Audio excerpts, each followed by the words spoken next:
Prezados companheiros e prezadas companheiras do grupo da Fraternidade Irmão Altino, muito boa noite, que Jesus nos abençoe. Estamos aqui mais uma vez, dando a nossa colaboração às lives que estão sendo feitas pelo grupo neste momento de pandemia. E o tema que nos foi proposto para a noite de hoje tem como tema preconceitos, espinhos da alma. E é um tema tão interessante, tão significativo, porque nunca se viveu tanto preconceito de uma forma tão aberta, de uma forma tão exposta, como neste momento em que nós estamos vivenciando o problema da pandemia. Parece que de uma forma assim muito verdadeira ou então liberal, as pessoas resolveram colocar à amostra todos os seus preconceitos com relação à religião, à cor, com relação à postura das pessoas, aquilo que elas possuem, aquilo que elas fazem, o seu trabalho, enfim, são vários preconceitos que daria aqui para nós falarmos por mais de uma hora, citando cada um deles e exemplificando cada um deles de uma maneira em que a doutrina nos traga uma explicação. Por aquilo que pudemos verificar através dos livros, da própria codificação e até mesmo de espíritos que, através dos médiuns, nos trazem aí a sua mensagem de esperança, de otimismo e principalmente de esclarecimento, podemos observar que o preconceito nada mais é do que uma falha moral do espírito. Quando nós nos revelamos na nossa intimidade, quando nós nos revelamos naquilo que temos dentro do nosso pensamento, do nosso coração. São aquelas falhas que trazemos de encarnações anteriores e que agora, mediante as oportunidades que nos aparecem, elas se demonstram claramente perante a sociedade. E aí nós vamos observando a postura e a identidade íntima de cada uma das pessoas. Todos nós sabemos perfeitamente que através do processo reencarnatório, nós temos a possibilidade, através de uma encarnação, de resgatar os nossos compromissos anteriores ou então permitirmos que falhas do passado, erros cometidos no passado, venham novamente à tona, tirando um pouco do brilho e apagando a oportunidade que a espiritualidade maior nos oferece neste momento reencarnatório.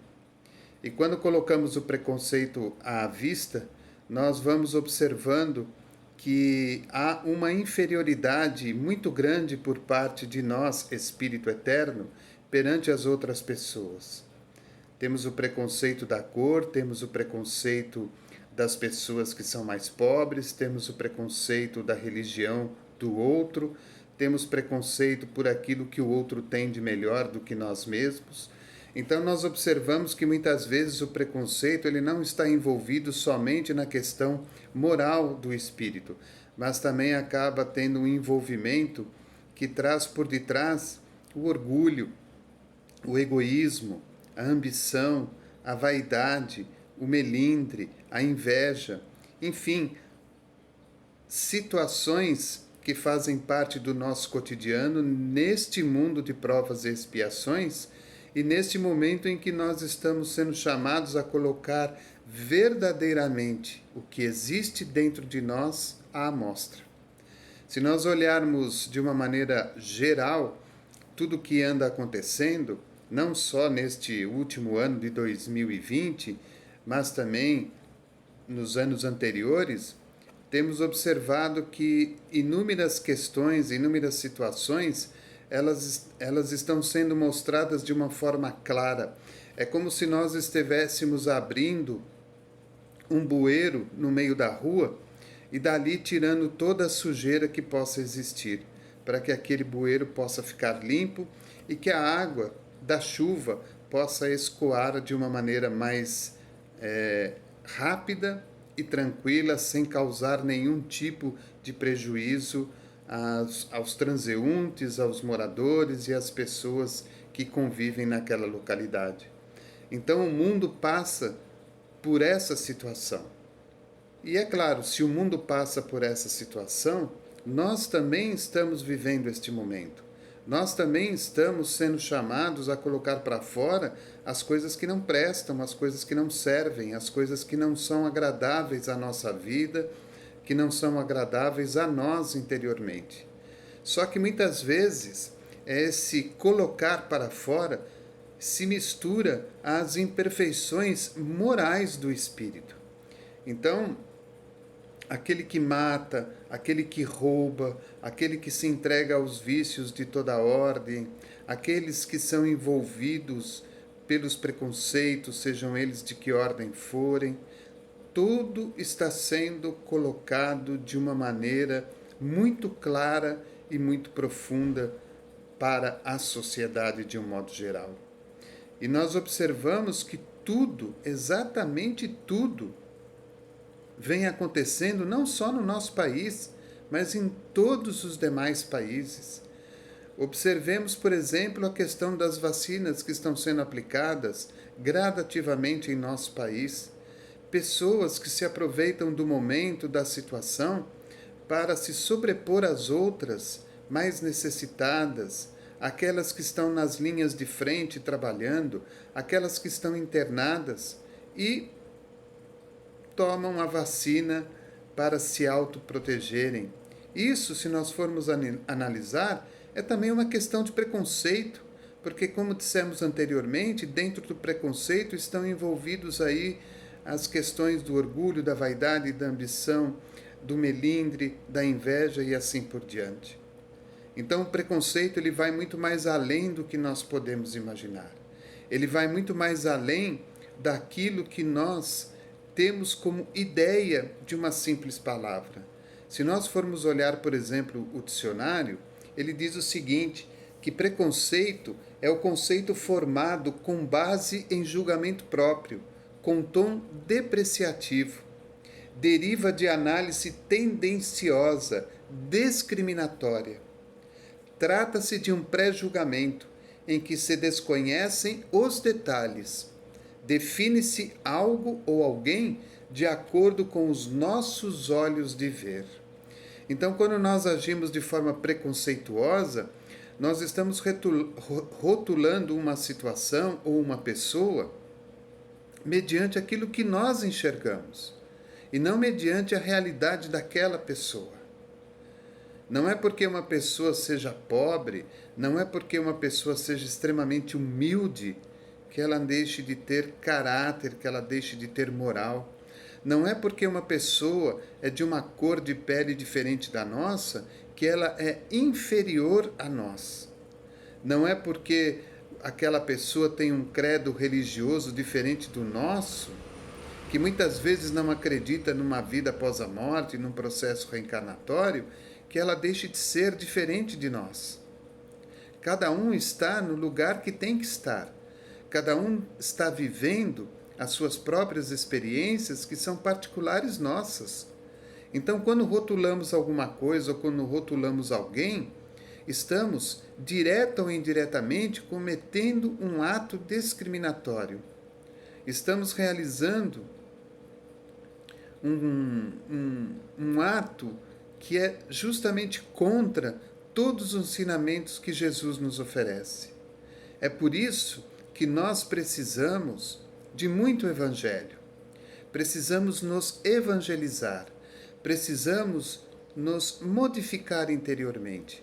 Precisamos tomar posturas diferentes daquelas que temos tomado até esse instante. Tudo isso vai passar. Toda essa sujeira que está vindo à tona, da intimidade moral de cada um de nós e da intimidade moral do próprio planeta no que diz respeito às civilizações, tudo isso vai passar. Tudo isso vai chegar a um fim. É aquela limpeza do bueiro.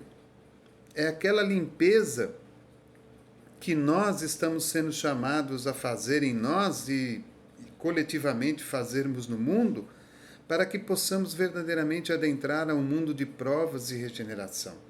Aliás, me desculpem, adentrar a um mundo de regeneração e sair de um mundo de provas e expiações. E isso não se dá da noite para o dia.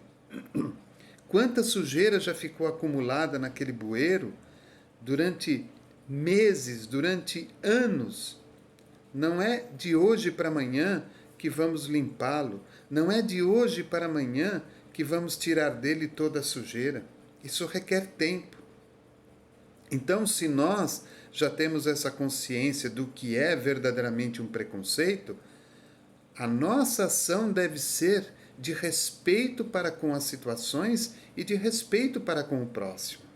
Ama o teu próximo como a ti mesmo. Ninguém é superior ou inferior. Ninguém é melhor ou pior. Ninguém é mais rico ou mais pobre. Ninguém é mais branco ou mais preto. Todos nós estamos vivendo experiências que foram escolhidas por nós ou determinadas em comum acordo com a espiritualidade para que pudéssemos progredir. Então há de se respeitar as situações, há de se respeitar o próximo.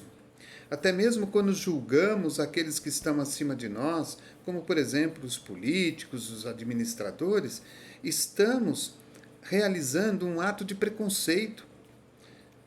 De uma forma indireta, estamos colocando aquela pessoa, seja ela quem for, na posição de alguém que não serve para o cargo da qual ela está sendo chamada a servir.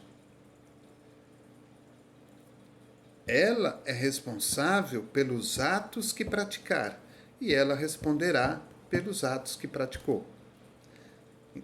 E aí eu me lembro daquela historinha do Chico, quando todos perguntavam para ele a respeito de políticos e administradores, ele dizia sempre assim: olha, eu não quero estar no lugar dele, não gostaria de estar no lugar dele. Eu não gostaria de estar no lugar dele. Porque se nós estivéssemos naquela posição da pessoa, qual seria a nossa postura mediante determinadas situações e mediante determinados assuntos? Então, o preconceito ele vai muito, mas muito mais além do que nós possamos imaginar. É preciso que prestemos atenção, é preciso que fiquemos atentos ao que pensamos, ao que sentimos, ao que falamos e ao que fazemos, mediante as circunstâncias da vida e mediante as pessoas. Eu peguei aqui uma historinha que é do Hahnemann, né, que todos deveriam ler sobre a história de Hahnemann, o pai da homeopatia. E ela diz assim, quando o velho Dr. Hahnemann, vivendo na Alemanha, salvou da morte a parisiense Melanie Gourier, mal poderia imaginar que seria ela a ponte para que a homeopatia ficasse conhecida no mundo. Sim, porque aquela mulher, de apenas 35 anos, se casou com um mestre alemão de 80 anos. O novo matrimônio de Hahnemann parece quase um conto. Ela era poetisa e pintora e desfrutava da amizade de excelentes poetas e pintores de Paris. Logo após o casamento, em 1835, mudaram-se para Paris, onde ele obteve autorização para clinicar, a despeito da vigorosa oposição dos colegas alopatas. Preconceito. Guizot, por influência da esposa de Hahnemann, além de sua digna posição, decidiu o caso com grandeza ímpar e respondeu. Quando a Academia de Medicina encaminhou um documento ao ministro Guizot para que lhe fosse proibido o exercício da medicina na França. E aí o ministro respondeu: trata-se de um sábio de grande mérito. A ciência deve ser de todos. Se a homeopatia é uma quimera ou um sistema sem valor, cairá por si mesma. Olha que interessante. Preconceito. Os médicos, não é? A Academia de Medicina queria proibir a todo custo que Hahnemann clinicasse. E aí o ministro, por influência da sua mulher, respondeu de uma forma muito clara e muito objetiva. Trata-se de um sábio de grande mérito. A ciência deve ser de todos. Se a homeopatia é uma quimera ou um sistema sem valor, cairá por si mesma. Então, que nós fiquemos mais atentos às nossas posturas perante as situações da vida e perante as pessoas que nos cercam. Devemos amá-las com todo o coração, com todo o entendimento, compreender as dificuldades do momento, procurar vivenciá-las de uma forma equilibrada e sadia, para que sejamos vitoriosos em mais um obstáculo. E quanto às pessoas, entendê-las que são espíritos, eu sempre digo isso, são espíritos como nós, que merecem todo o nosso respeito, merecem toda a nossa atenção e todo o nosso carinho, todo o nosso amor, para que aos poucos também possam crescer, progredir, evoluir, alcançar a luz, alcançar a evolução. E é importante que nós que sabemos um pouco mais, que entendemos um pouco mais, possamos dar a nossa cota de colaboração, instruindo, educando, dando o exemplo, para que todos esses espíritos que ainda estão endurecidos pelas questões morais de vidas passadas, possam encontrar a paz em seu coração e seguir adiante na sua evolução.